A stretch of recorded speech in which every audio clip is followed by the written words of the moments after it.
अखिलेश यादव ने उत्तर प्रदेश की बीजेपी सरकार पर निशाना साधा। अखिलेश यादव आरोप लगा रहे हैं कि कफ सिरप कांड के आरोपियों को बचाया जा रहा है।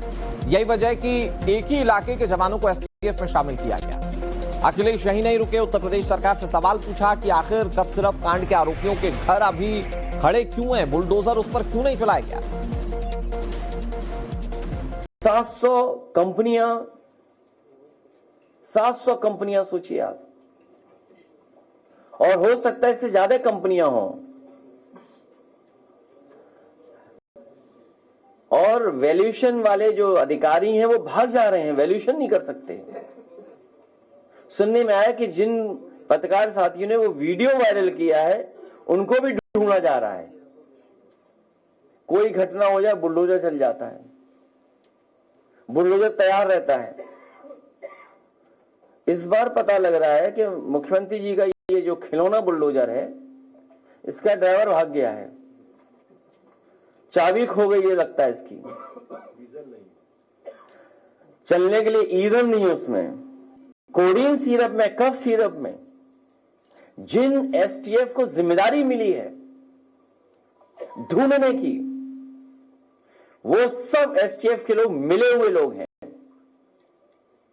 और एक ही जिले के सबसे ज्यादा एसटीएफ होना, उन्हीं से जांच कराना, क्या निष्पक्ष कार्रवाई होगी? अखिलेश यादव ने उत्तर प्रदेश की बीजेपी सरकार पर निशाना साधा। अखिलेश यादव आरोप लगा रहे हैं कि कफ सिरप कांड के आरोपियों को बचाया जा रहा है। यही वजह है कि एक ही इलाके के जवानों को एसटीएफ में शामिल किया गया। अखिलेश यही नहीं रुके, उत्तर प्रदेश सरकार से सवाल पूछा कि आखिर कफ सिरप कांड के आरोपियों के घर अभी खड़े क्यों हैं, बुलडोजर उस पर क्यों नहीं चलाया गया। 700 कंपनियां सोचिए आप, और हो सकता है इससे ज्यादा कंपनियां हों, और वैल्यूएशन वाले जो अधिकारी हैं वो भाग जा रहे हैं, वैल्यूएशन नहीं कर सकते।